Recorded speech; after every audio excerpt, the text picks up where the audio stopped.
Bendiciones a todos, hermanos, hermanas.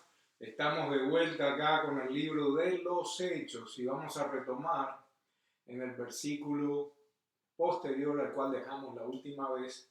Estamos en el capítulo 17, versículo 15. Ahora vamos a ir al capítulo 17 y vamos a comenzar en el versículo 16 en adelante. Amén. Hoy la enseñanza de hoy es titulada "Puedes describir en quién has creído". Puedes describir en quién has creído. Vamos a estar estudiando el libro de los Hechos, le reitero, capítulo 17, versículo 16 al 34. Vamos a hacer un breve repaso, no sin antes ir al Señor en oración. Padre, en el nombre de Jesús, te damos gracias, Señor, por otro día, Señor. Te damos gracias porque tú eres bueno, lento en la ira y grande en misericordia, y la mayoría de las veces nos quedamos cortos, Señor, de la marca, Señor. Te pedimos que esta enseñanza sea para edificación de la iglesia, Señor, que sea para la gloria de tu nombre y que el Espíritu Santo nos lleve a toda verdad. En el nombre de Jesús te pedimos estas cosas, Señor. Amén y amén. En la enseñanza anterior nos dimos cuenta que a pesar de la persecución, Pablo y Silas siguieron predicando el Evangelio. No solo eso, Pablo acostumbraba a quedarse con las personas en las sinagogas defendiendo la fe, disputando la fe, argumentando acerca de Cristo y por qué era necesario que Cristo hubiera padecido. Esta disertación les trajo consecuencias y fueron llevados a las cárceles, de las cuales luego el Señor se glorificó porque pagaron la fianza y Pablo salió. Lo bueno que aprendimos de todo eso es que había un grupo que eran los hermanos de Berea, que todo lo que Pablo hablaba, ellos lo escudriñaban para ver si era cierto. Y eso es lo que debemos hacer nosotros. No importa quién nos diga algo, nosotros debemos filtrar todo a través de la Escritura de Dios a ver si es verdad lo que están predicando. Amén. Silas y Pablo fueron liberados, pagaron la fianza, entonces los llevaron a Atenas. Ahí Pablo estaba en Atenas esperando a que llegara Timoteo y Silas. Con eso en mente vamos a comenzar a leer en Hechos, capítulo 17, versículo 16.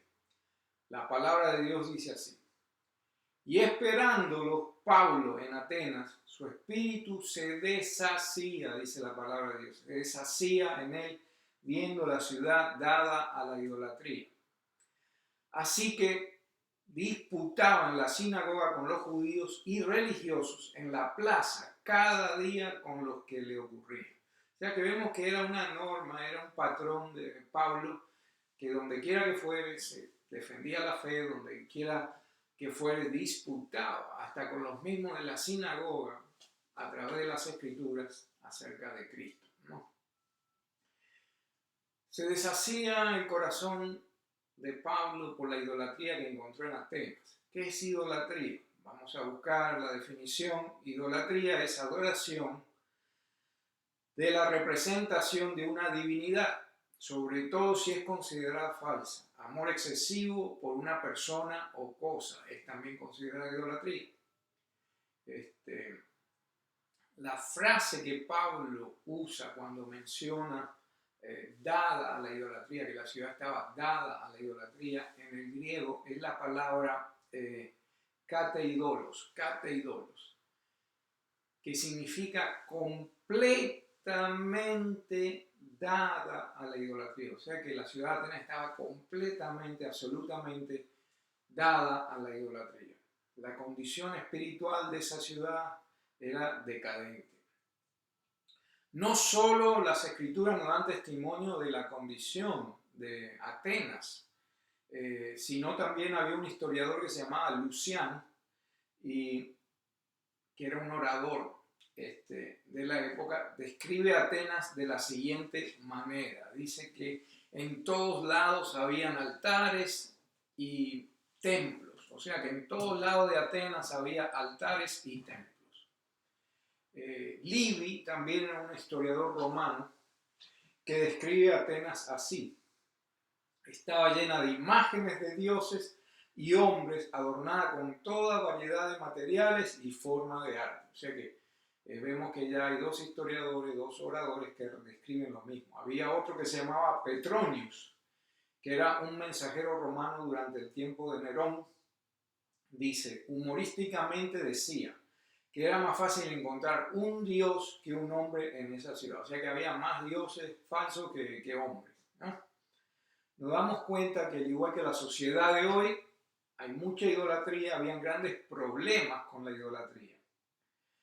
Vamos a buscar la descripción que nos da Juan Calvino acerca de la condición de la sociedad de aquella época. Nosotros debemos escudriñarlo todo, escoger lo bueno y desechar lo malo. Yo no creo en muchas cosas de las que dice Calvino, pero esta verdad acerca de idolatría es una verdad. Amén. Juan Calvino nació en 1509 y murió en 1564. Él decía que la gente de sus días no era otra cosa que fabricantes de ídolos, dice. El mundo moderno está lleno de nuevos ídolos. Llenos de nuevos ídolos. Entonces, vemos que este hombre llegó a esa conclusión en aquella época de los años 1500, de que la gente en sus días no era otra cosa que fabricantes de ídolos. Increíble, ¿eh? No es nada nuevo, no hay nada nuevo bajo el sol. El hermano Alfonso Lockwood, en su diccionario, habla de la idolatría de esta manera. Dice que es un acto de adoración a un objeto o sujeto que sustituye a Dios. El sujeto puede ser una persona, como es el caso de la costumbre primitiva de adorar como un dios al líder, al faraón o al César. El objeto puede ser un animal o un astro como el sol, la luna, un lugar especial como una roca, un árbol frondoso, o una obra de mano de hombre como las estatuas y pinturas.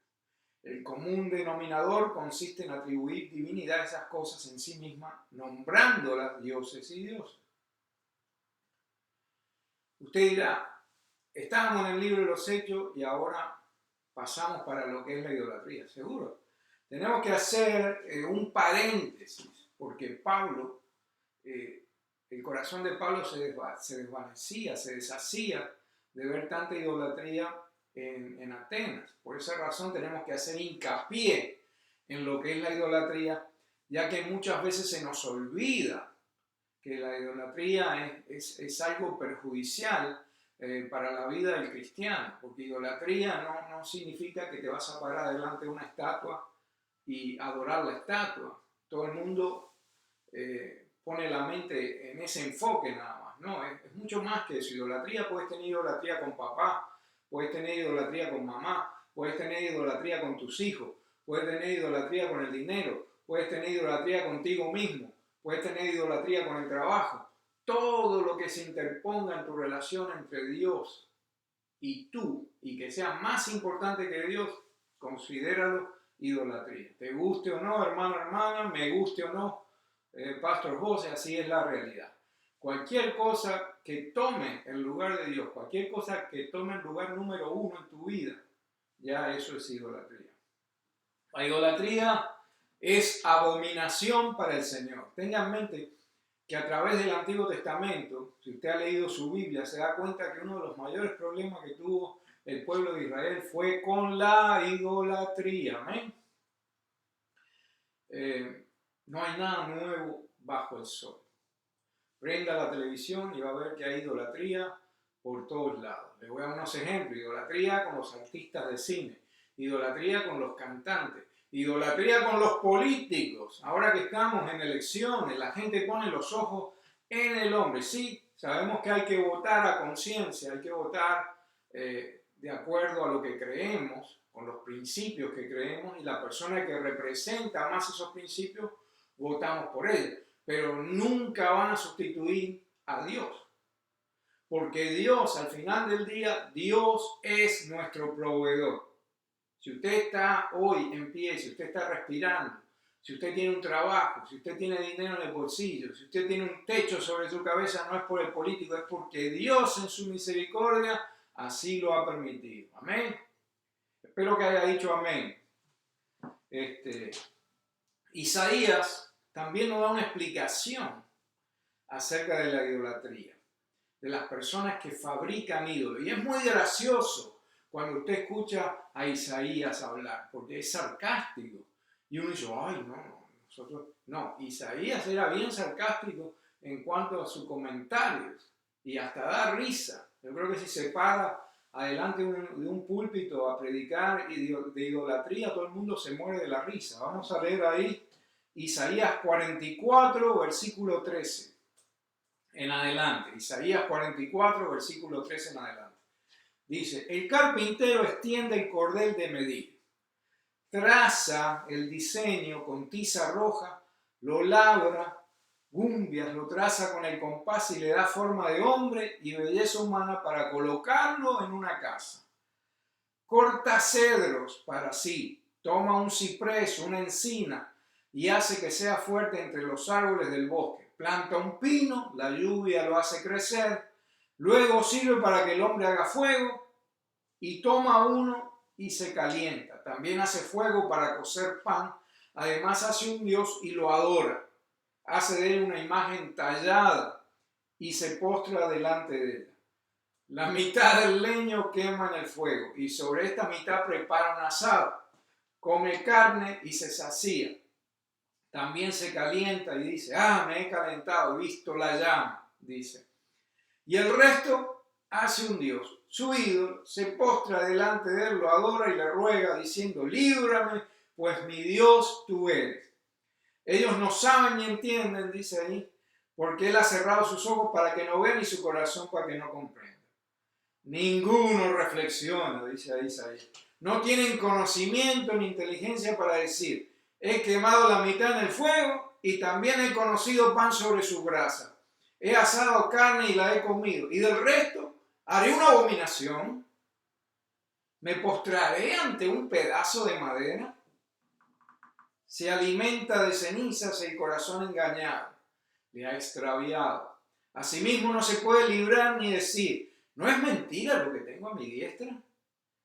Más claro que el agua. Más claro que el agua. Eso sí, si eso necesita explicación, hermano, estamos bien mal. Salmo 135, versículo 15. Dice la palabra de Dios. Los ídolos de las naciones son plata y oro, obras de manos de hombres. Tienen boca y no hablan, tienen ojos y no ven, tienen oído y no oyen, tampoco hay aliento en su boca. Los que los hacen serán semejantes a ellos, así todos los que en ellos confían. O sea que cuando usted ve una estatuilla de esa, ni corre, ni los ojos ven, está sordo, mudo, ciego, no se mueve, usted lo tira, se cae y se rompe. Si es de algún metal, le da fuego y se derrite. Eso no es un Dios, hermano. Despierten, hablen, critiquen, sí, es correcto. Tienen que decirle la verdad a las personas en amor para que lleguen al conocimiento de la verdad. Otro versículo. Salmo 115, versículo 4 en adelante. La palabra de Dios dice así. Los ídolos de ellos son plata y oro y obras de mano de hombre. Este se lo leí ya, lo repetí. Perdón la redundancia. Consecuencia de la idolatría. Lo vamos a leer ahí en Romanos capítulo 1, versículo 21. Dice, pues aunque conocían a Dios, no le honraron como a Dios, ni le dieron gracias, sino que se hicieron vanos en sus razonamientos, dice, y su necio corazón fue entenebrecido. Profesando ser sabios, se volvieron necios y cambiaron la gloria de Dios incorruptible por una imagen en forma de hombre corruptible, de aves, de cuadrúpedos y de reptiles. Por consiguiente, Dios los entregó a la impureza en la lujuria de sus corazones, de modo que deshonraron entre sí sus propios cuerpos. Porque cambiaron la verdad de Dios por la mentira y adoraron y sirvieron a la criatura en lugar del Creador, quien es bendito por los siglos de los siglos. Amén.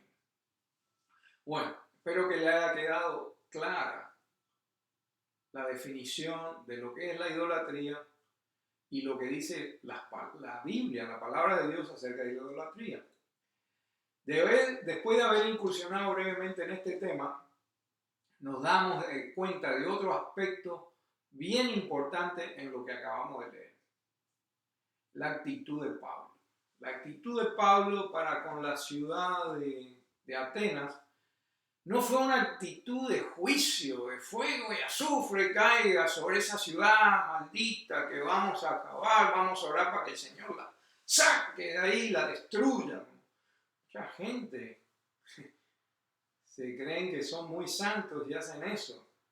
No, la actitud de Pablo fue una actitud de compasión, una actitud de ver una ciudad cautiva de la idolatría, cautiva, y su corazón se deshacía, dice la palabra. Su espíritu se deshacía en él viendo la ciudad dada a la idolatría. Preguntémonos, hermano, hermana, a veces nos tenemos que preguntar qué clase de cristianos somos nosotros cuando hay una ciudad como Miami que está llena de idolatría por todos lados. El espiritismo está a 5 centavos la libra, la santería también, el satanismo también está por todos lados, es increíble, hasta las prisiones federales tienen un espacio para los que creen en el satanismo. Cuando nosotros miramos una ciudad así, que está bajo el hechizo, está encadenada a la idolatría, pone la televisión y están las líneas psíquicas, llame aquí, y están shows de personas que son mediums. Nos da compasión por toda esa gente que se pierde, por toda esa gente que si mañana les pasa un camión por arriba, ¿dónde van a ir? ¿Van a ir al cielo creyendo en esas cosas? No, la verdad es que no van a ir al cielo porque Jesucristo es el camino, la verdad y la vida. Si no vamos por Él, nadie llega al Padre. Y esa es la verdad. Desafortunadamente, las personas que están metidas en esa religión, si alguien no les abre los ojos, si el Espíritu Santo no los lleva a convicción de pecado, va a ser mucha calor a donde van a ir. ¿Nos da compasión acaso esa gente que están metidas en estas cosas, en estas falsas religiones? ¿Acaso nos nace ir a hablarles en amor y decirles la verdad? Hermano, mijo, si sigues en esos caminos te va a ir mal. Si siembras en la carne, vas a cosechar en la carne. No te entregues al príncipe de este mundo. Tenemos esa compasión como la que tenía Pablo, que dice que su espíritu se deshacía al ver la ciudad tan caída. Vamos a reflexionar en eso un momento, hermano, hermana, reflexionen en eso. Sigamos leyendo. Y ahí la palabra nos menciona lo siguiente, en el versículo 18 dice, y algunos filósofos de los epicúreos y de los estoicos disputaban con él y unos decían, ¿qué quiere decir este palabrero? Y otros, parece que es predicador de nuevos dioses, porque les predicaba a Jesús y la resurrección. Wow. Así que vemos a Pablo ocupado, discutiendo, defendiendo la fe con los epicúreos y los estoicos. Ahora, ¿quién eran los epicúreos? Es muy importante que usted sepa a grandes rasgos quiénes eran estos y en qué creían. Dice ahí la enciclopedia, dice que el epicureísmo es un sistema de filosofía fundado alrededor del año 307 a.C., basados en la enseñanza de Epicuro, un antiguo filósofo griego. Epicuro era atomista y materialista, siguiendo los pasos de un tal Demócrito. Su materialismo lo llevó al escepticismo religioso y a un ataque generalizado a la superstición y a la intervención divina. O sea que prácticamente lo que nos dice esa definición, que ellos creían solamente en lo material. Lo que yo veo, yo creo, yo tengo posesiones, tengo eso es lo que me da poder, eso es lo que yo creo en el materialismo. Y cualquier cosa que fuera espiritual, ellos lo consideraban una superstición. Eso en cuanto a los epicúreos. Ahora, ¿quién eran los estoicos? Los estoicos creían que la práctica de la virtud era suficiente para alcanzar la eudaimonia, una vida bien vivida. Eudaimonia era una vida bien vivida. Los estoicos identificaron el camino para lograrlo con una vida dedicada a la práctica de 4 virtudes de la vida cotidiana: sabiduría, coraje, templanza, moderación y justicia. Así como vivir de acuerdo con la naturaleza era parte de lo que ellos creían para tener una vida feliz, para tener una vida plena. Entonces nos damos cuenta que estas personas están equivocadas. Si vamos a la palabra de Dios y vemos, la palabra de Dios nos dice que no hay nada nuevo abajo del sol. No hay nada nuevo abajo del sol. ¿Dónde está eso? Eclesiastés capítulo 1, versículo 9. ¿Qué es lo que fue? Lo mismo que será y que ha sido hecho, lo mismo que se hará. No hay nada nuevo bajo del sol. Si usted analiza la sociedad de hoy, se va a dar cuenta que está lleno de estoicos y epicúreos por todos lados.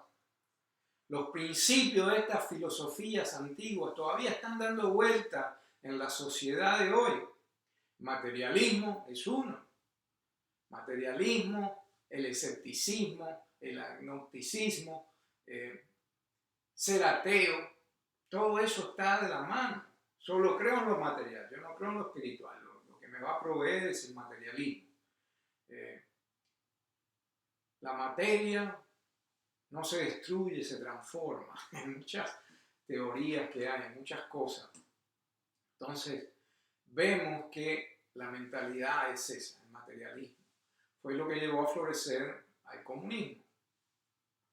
Uno de los principios del comunismo es eliminar todo tipo de religión, porque ellos consideran, Marx consideraba que la religión era el opio de los pueblos. Entonces, ¿qué más? El humanismo. Usted ve las personas, yo soy tan humanista, yo he donado tanto dinero, y ponen en un pedestal a estos artistas que no creen en Dios. Pero porque hacen donaciones a ciertas causas, qué gran ser humano, qué bueno. Y ellos mismos se creen que son buenos, que ya no necesitan más nada. Creen en lo que ven, en lo que tienen, se creen muy buenos, muy sabios en su propio entendimiento, en sus propios ojos. Y la mayoría de las personas no creen que necesitan de Dios. Yo puedo solo. Yo soy una buena persona. Es lo que escucha por todos lados. Y es muy duro a veces cuando usted tiene un familiar querido que ha sido una persona buena y la gente dice, no, ya se ganó el cielo porque era tan bueno, era tan generoso. Pero si no tiene a Cristo, no se ganó nada, no va a ningún lugar, porque el único camino al cielo se llama Jesucristo. El que no cree en Él no va a tener vida eterna. Y es lo que nos dicen las Sagradas Escrituras. Amén. La palabra también nos dice que, solo Dios. Muchas personas que pueden hacer muchas buenas obras, pero no tienen a Cristo. Y al final del día son obras humanitarias. Pero eso no lo va a llevar al cielo. Marcos capítulo 10, versículo 18. Y mira quién está hablando. Y Jesús le dijo al joven rico, ¿por qué me dices bueno? Ninguno hay bueno, sino solo uno, que es Dios. La palabra también nos dice que no somos salvos por hacer obras buenas, no somos salvos por ayudar a la viejita a cruzar la calle, como los Boy Scouts. Ya se ganó una estrellita. No, la palabra nos dice que somos salvos por fe. Efesios capítulo 2, versículo 8, dice, por gracia sois salvos por la fe, y esto no es de vosotros, pues don de Dios, no por obras, para que nadie se gloríe. Nunca el ser humano va a encontrar la vida eterna, la paz que sobrepasa todo entendimiento, esa tranquilidad, la felicidad, el entendimiento, sin Jesucristo. Jesús nos dice que Él es el camino, la verdad y la vida. ¿Dónde está? Juan 14, versículo 6. Juan 14, versículo 6. Dice ahí, nadie viene al Padre sino por mí. Amén. Las personas de la sociedad que no conocen a Cristo viven un engaño. Se creen buenos en sus propios ojos, se creen sabios en sus propios ojos. Ahí vemos en TikTok, en YouTube, en los shorts, vemos todo tipo de comentarios que supuestamente lo hacen los famosos como Sylvester Stallone, Keanu Reeves, también vemos también a Denzel Washington, y todos salen en TikTok dando su opinión de cómo la vida debe de ser, pero nadie cita la Biblia. Y eso es lo que da más pena. Mucha filosofía, mucho humanismo, muchos principios, pero ninguno de Dios. A veces sí se copian de los principios de Dios y lo hacen pasar como que ellos lo inventaron, pero no es así. Proverbios capítulo 3, versículo 7. Esta es la sociedad idólatra que estamos viviendo. Sociedad llena de humanistas, de materialistas, de estoicos, de epicúreos, gente que se cree sabia en su propia opinión. Vemos lo que dice Proverbios capítulo 3, versículo 7. No seas sabio en tu opinión, teme a Jehová y apártate del mal, porque será medicina, dice ahí, a tu ombligo y tuétano a tus huesos.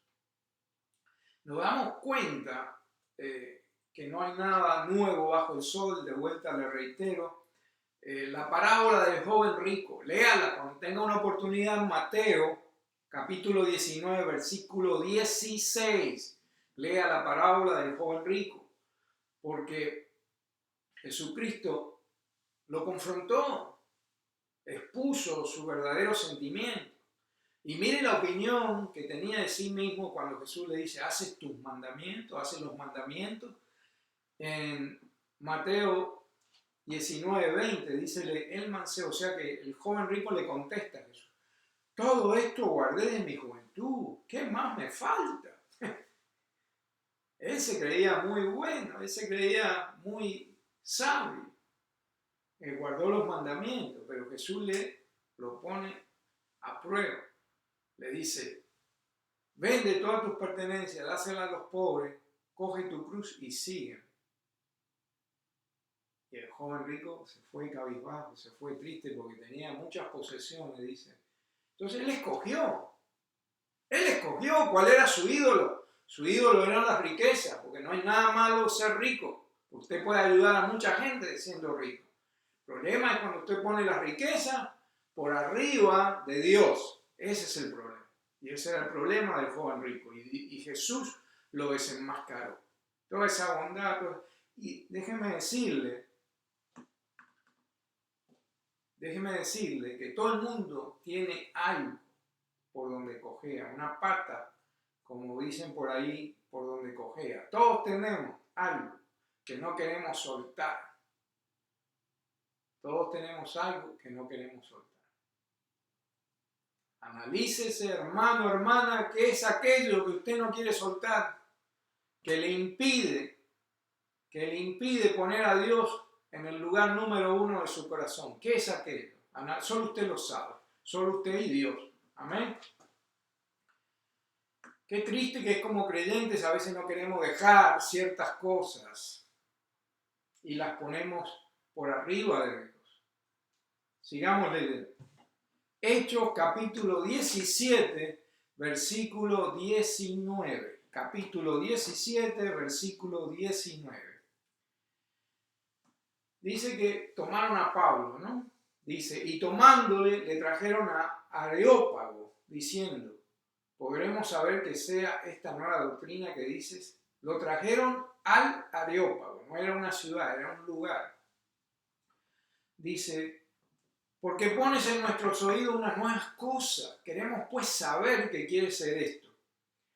Dice ahí la palabra, entonces los atenienses y los huéspedes extranjeros En ninguna otra cosa entendían sino o en decir o en oír alguna cosa nueva. Vemos que estaban hambrientos esa gente de Atenas. Y lo pusieron ¿dónde? En el Areópago. ¿Qué era el Areópago? Era el tribunal superior de la antigua Atenas que se reunía en una colina de Ares.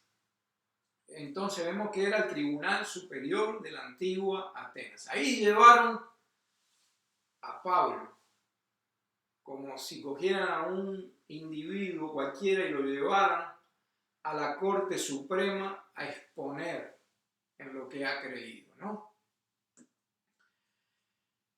A pesar de que Pablo estaba rodeado de personas que practicaban diferentes filosofías y religiones, vemos que estas personas tenían hambre de conocimiento y tenían una mente abierta, porque fue un privilegio que lo llevaran ahí, al Areópago.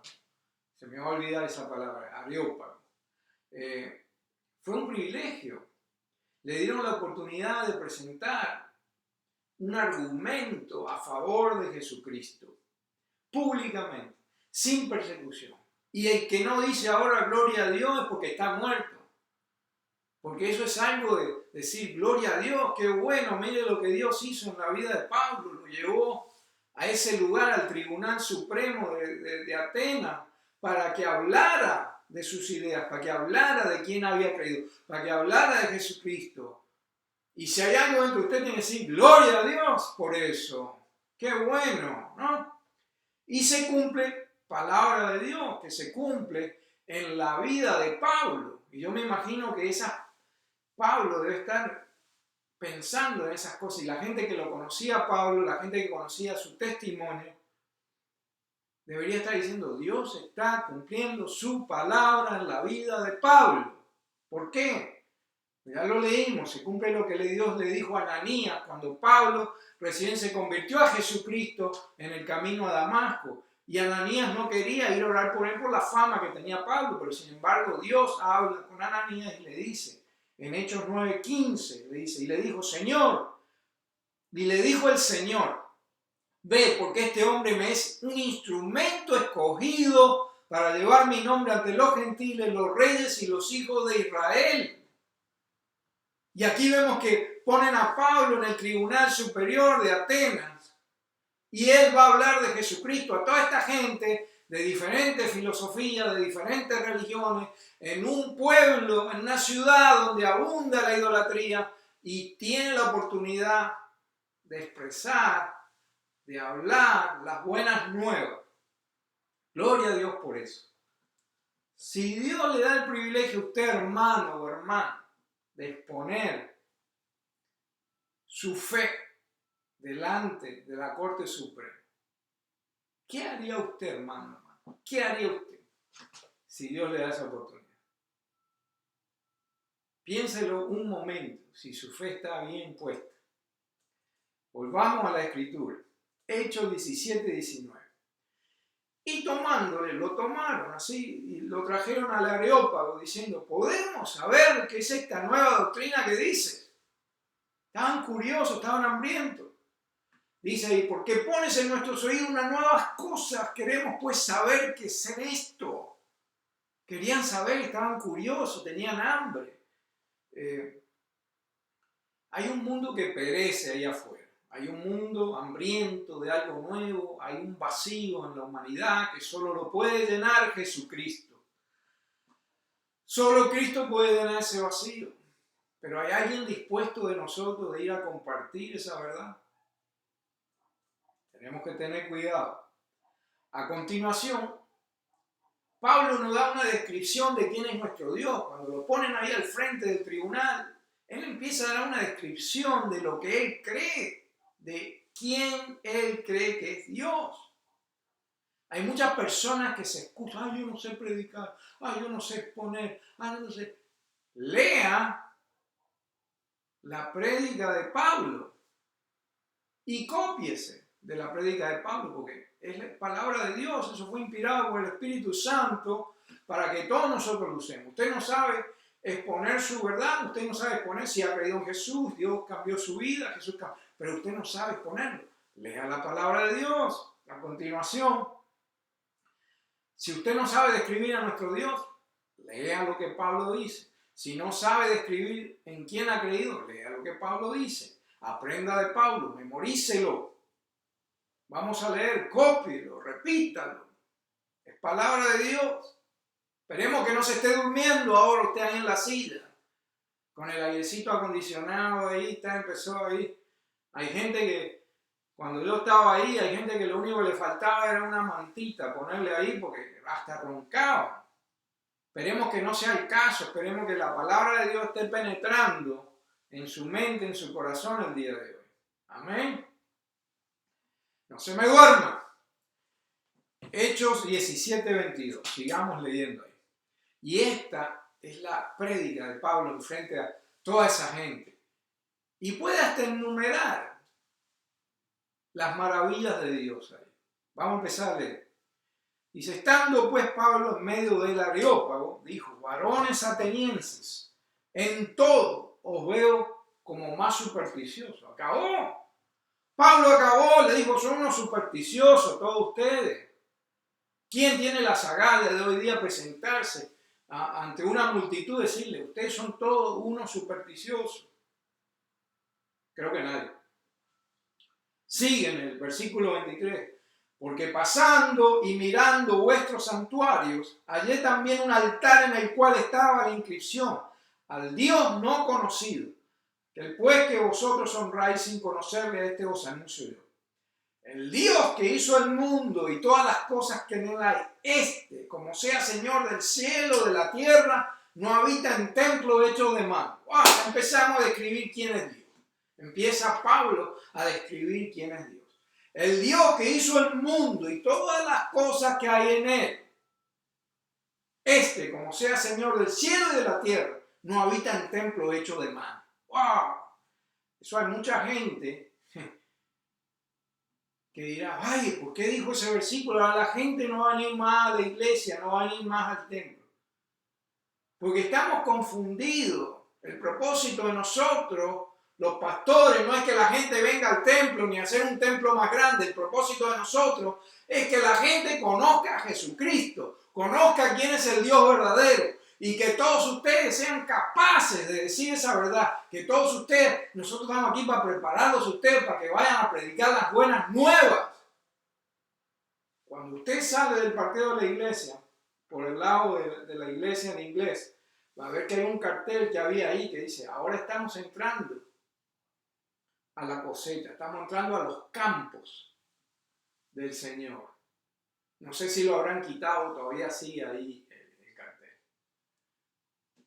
Estamos entrando, we're getting into the mission field, los campos misioneros. Una vez que sale de la iglesia, esos van a ser los campos misioneros para nosotros. Entonces, vemos que este Dios de nosotros hizo todas las cosas que hay en la tierra, en el cielo, en todos lados, y no necesita un templo. Tengo que hacer un paréntesis muy importante.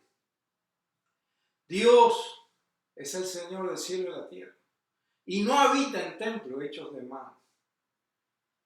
Sí, hermano, despierta, hermano, hermana. Dios está dentro de ti, tú eres templo del Espíritu Santo. Dios está en todos lados. Si piensas que solo lo vas a encontrar en la iglesia, algo está mal. Algo está mal. Vos tengo que ir a la iglesia a encontrarle. No, Dios está en tu casa, está cuando estás en el trabajo, está contigo. Todo el tiempo Dios es omnipresente, hermano, hermano. Que se le grabe eso en la cabeza. Si vas a la iglesia, ven a la iglesia a aprender de la palabra de Dios. Ven a la iglesia a ver tus hermanos. Ven a la iglesia a orar todos corporalmente, porque si tú no oras en tu casa, no vale nada que tú ores en la iglesia ahí haciendo el papelón con todo tu hermano. Ora en tu casa, en la privacidad de tu casa también. Tu relación con el Señor no se termina en el momento que sales de la iglesia. Continúa, debe continuar. Amén. Si piensas que el resto de la semana no cuenta, estamos muy mal. Dios quiere una relación personal con nosotros con todos y cada uno de nosotros.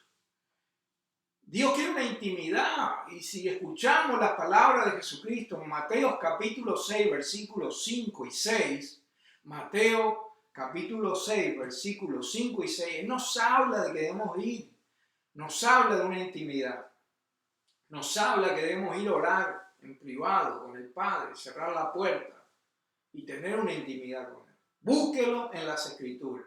No, pero no sé qué me está hablando. Vaya ahí a Mateo capítulo 6, versículos 5, 6, léase todo eso y va a ver cómo el Señor nos enseña, Jesucristo nos enseña a tener intimidad con el Padre. Léalo y después me hace el cuento. Dios quiere una relación íntima contigo, hermano, hermana. Volvamos a la prédica. Volvamos a la presentación que hizo Pablo en ese tribunal. Cuando tenga un tiempo en su casa, léalo de vuelta este segmento. Léalo de vuelta y enumere las cualidades de nuestro Dios. ¿Quién es nuestro Dios? Oh, acá me dice esto, acá me dice aquello acerca de Dios. Este es el Dios que yo creo, este es el Dios que yo sirvo. Hechos 17:25. ¿Qué nos dice? Ni es honrado con manos de hombre necesitado de algo, pues Él da a todos vida y respiración y todas las cosas. Y de una sangre ha hecho todo el linaje de los hombres para que habitasen sobre toda la faz de la tierra, y le ha prefijado el orden de los tiempos y los términos de la habitación de ellos. ¿Para qué? Para que buscasen a Dios. Si en alguna manera palpando le hallen, aunque cierto no está lejos de cada uno de vosotros, porque palpando, uno a veces está palpando a ver qué. Pero dice que Dios no está lejos de nosotros. Versículo 28. Porque en Él vivimos y nos movemos y somos, como también algunos de vuestros poetas dijeron, porque el linaje de este somos también. Siendo pues linaje de Dios, no hemos de estimar la divinidad ser semejante a oro o a plata o a piedra, escultura de artificio de imaginación de hombres. Empero a Dios, habiendo disimulado los tiempos de esta ignorancia, ahora denuncia a todos los hombres en todos los lugares que se arrepientan, por cuanto ha establecido un día en el cual ha de juzgar al mundo con justicia por aquel varón el cual determinó, dando fe a todos con haberle levantado de los muertos. Vemos que Pablo expone quién es el Dios, en quién ha creído. Y vemos que sigue en el versículo 32, dice, así como oyeron de la resurrección de los muertos, unos se burlaban y otros decían, te oiremos otra vez de esto otra vez. Entonces muchos se burlaban y otros decían, bueno, yo voy a escuchar de vuelta lo que tienes que decir, pero muchos se burlaban. Y así Pablo se salió en medio de ellos. Más, acá viene un más. Más algunos que, más algunos creyeron, dice, juntándose con él, entre cuales también fue Dionisio, el de Areópago, y una mujer llamada Damaris, y otros con él. Entonces Pablo hace una disertación y usa como ejemplo el altar del Dios desconocido para hacer contraste con lo que ellos creían. Una frase importantísima es la siguiente: ni es honrado con mano de hombre necesitado de algo, pues da a toda la vida respiración, a todas las cosas. O sea que el aire que respiramos tenemos que darle gracias a Dios, Señor, porque puedo respirar. Gracias, Señor, porque puedo respirar. Un director de cine muy famoso que se llamaba John Huston, que murió de enfisema. Los pulmones se le cerraron de tanto fumar. Y sale en un mensaje hablando en contra de fumar y de los cigarrillos y las consecuencias que trae eso. Y él dice, es el sentimiento más terrible cuando uno siente que alguien dice como un pescado fuera del agua, que el pescado no puede respirar. Así se sentía él, dice, cuando no podía respirar y tenían que ponerle oxígeno. El aire que respiramos tenemos que darle gracias a Dios. A Dios no le hace falta nada. Una vez un pastor me dijo, ¿qué le podemos dar a Dios que Él no tenga? Hay gente que dijo, el diezmo. Dios es el dueño del oro y de la plata. A Él no le hace falta tu diezmo, no le hace falta tu ofrenda. Eso Dios bendice al dador alegre. Él lo hace para ver la condición de tu corazón, si hay generosidad en ti, si hay agradecimiento. Ya no le hace falta. Pero si Él ve la generosidad de nuestro corazón, Él ve si estamos agradecidos. Señor, estoy agradecido por todo lo que has hecho en mi vida. Déjame ayudar a la obra, déjame ser partícipe. Esa es la motivación correcta para ofrendar. No porque tengo que hacerlo. No, si lo vas a hacer obligado, no ofrendes, no hagas nada. Dios bendice al dador alegre. Entonces, ¿qué le puede hacer falta a Dios? Pues nuestras oraciones. No. Y seguían saliendo con cada cosa inverosímil. Hasta que nos dimos por vencidos y ese pastor dijo, lo que Dios te hace falta es que le entregues tu corazón. Si no le entregas tu corazón a Jesús, si no lo pones primero, si no pones primero al Padre,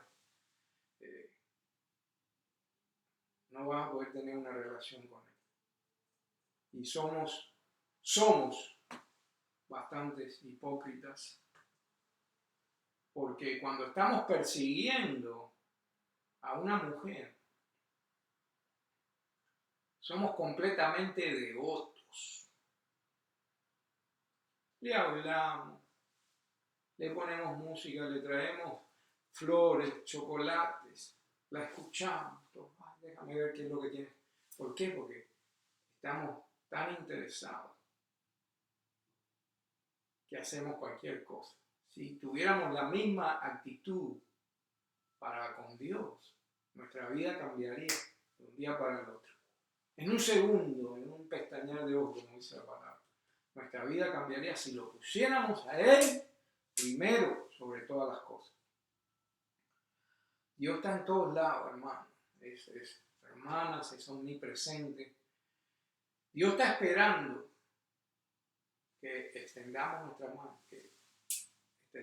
mano a pedirle ayuda. ¿Cuántas veces?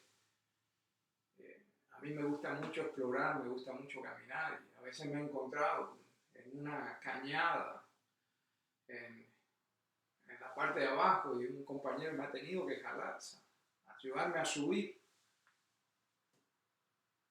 ¿Y cuántas veces nosotros estamos así? Dios, ayúdame. Solo lo que tenemos que hacer es pedirle a Dios que nos ayude, rendirnos ante Él, ponerlo en primer lugar, y Él va a terminar lo que empezó en nosotros.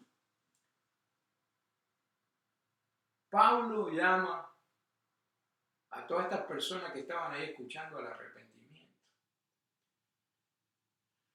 Y el resultado es el siguiente, dice. Y así como oyeron de la resurrección de los muertos, unos se burlaban y otros decían, te oiremos acerca de esto otra vez. ¿Cuántas veces nosotros nos burlábamos cuando el Señor enviaba a alguien con el mensaje de salvación, un vecino, una persona que venía a nuestras puertas y nos tocaba, sea quien fuere? Jesucristo es el camino, la verdad, y uno decía, fanático religioso, no quiero escucharlo. Y los veía venir uno de los hermanitos que predicaban y yo salía corriendo. Pero eso me pasa a mí nada más. Yo veía que venía uno del barrio que era un cristiano de estos recalcitrante, porque el tipo le predicaba, pasaba un perro y le predicaba al perro. El tipo no escatimaba. Y en aquella época yo lo miraba con espanto. Ya no, me viene a perturbar este hombre, yo no quiero saber nada de eso. Ojalá hubiera escuchado en aquella época. Ojalá hubiera escuchado el mensaje de salvación en aquella época. Me hubiera ahorrado muchos dolores de cabeza, muchas malas decisiones, si el Señor hubiera estado en mí. Pero esas cosas solo me pasan a mí, a ustedes no. Muy importante también después de la disertación de Pablo, de la exposición de su fe, de quién ha creído, de quién es Cristo, todas esas cosas, hubieron frutos en esa multitud, hubieron frutos en esa multitud. La palabra de Dios nos dice que, mas algunos creyeron, dice, juntándose con él, entre los cuales también fue Dionisio, el de Areópago, y una mujer llamada Damaris, y otros con él. Hermano, hermana, los exhorto a que no se canse de predicar las buenas nuevas, de que no se canse de defender la fe, no se canse de escudriñar la palabra de Dios, no se canse, no se preocupe por el resultado, ese no es su problema. Usted plante la semilla, usted predique la palabra de Dios en tiempo y fuera de tiempo. Primera de Corintios, capítulo 3, versículo 5. Primera de Corintios, capítulo 3, versículo 5, nos dice lo siguiente. ¿Qué es pues Apolos? ¿Qué es pues Apolos? ¿Y qué es Pablo? Servidores mediante los cuales vosotros habéis creído, según el Señor dio una oportunidad a cada uno. Yo planté, Apolos regó, pero Dios ha dado el crecimiento. ¿Quién da el crecimiento? Dios. ¿Cuál es tu trabajo? Plantar la semilla. Regar la semilla. Pero ¿quién da el crecimiento? Dios. Así que ni el que planta ni el que riega es algo, sino Dios que da el crecimiento. O sea, no se preocupe. Usted nada más que haga lo que Dios le ha mandado hacer, la gran comisión. Para adelante, hermano, hermana. Y puede decir, ¿quién es pues Pedro? ¿Quién es pues Loli? ¿Quién es pues Alejandro? ¿Quién es pues Carla? ¿Quién es pues Poli? ¿Quién es pues Yami? ¿Quién es pues Roger? ¿Quién es pues Raquel? ¿Quién es pues José? ¿Quién es pues Janet? ¿Quién es Vilma? ¿Quién es Frank? ¿Quién es Nico? ¿Quién es Janet? ¿Quién es Esperanza? ¿Quién es Leobar? ¿Quiénes son? Servidores, y si me olvido alguno y si no conozco alguno de los nuevos me disculpan, pero quiero ilustrar que usted, hermano, hermana, puede ser partícipe del plan de salvación de Dios, privilegio muy grande. ¿Y qué son todos estos nombres? Ponga su nombre ahí en la lista. Dice ahí la palabra que son servidores mediante los cuales vosotros habéis creído, según el Señor dio oportunidad a cada uno. El Señor te va a dar una oportunidad de predicar el Evangelio, hermano, hermano, de dar tu testimonio a alguien que lo necesita. Dios es el que da el crecimiento. Dios es el que da el crecimiento. Y no se preocupe por lo que va a suceder después. Dios es el que va a terminar la obra. Una persona le pide oración, ora por ella. O quizá usted no vea la sanidad ahí mismo, pero quizá cuando llegue a la casa se sanó y usted no sabe. No es su trabajo saber el resultado, es el trabajo de Dios. El trabajo suyo es plantar la semilla, plantar el Evangelio, hablarle a toda criatura, predicarle a toda criatura. Ese es su trabajo, hermano. Plantar, regar, orar por los enfermos. Quizás usted no lo vea, pero Dios es el que da el crecimiento en el tiempo de Él, en su soberanía. Amén. Y Él va a terminar la obra porque es una promesa, y con este versículo cerramos. Filipenses capítulo 1, versículo 6. Hay promesa en este versículo. Para aquellos que no vemos que hay futuro, para muchas veces vemos nuestros seres queridos que están en la oscuridad, que no aceptan a Jesús, que siguen en la bobería y perdemos la esperanza. Porque nosotros no vemos el corazón de Él, solo Dios escudriña el corazón. Pero hay esperanza en este versículo, hermano. Filipenses capítulo 1, versículo 6, y con esto cerramos. Estando convencido precisamente de esto, que el que comenzó en vosotros la buena obra, la perfeccionará hasta el día de Cristo Jesús. Hey, que Dios me lo bendiga y no se me olvide de esto.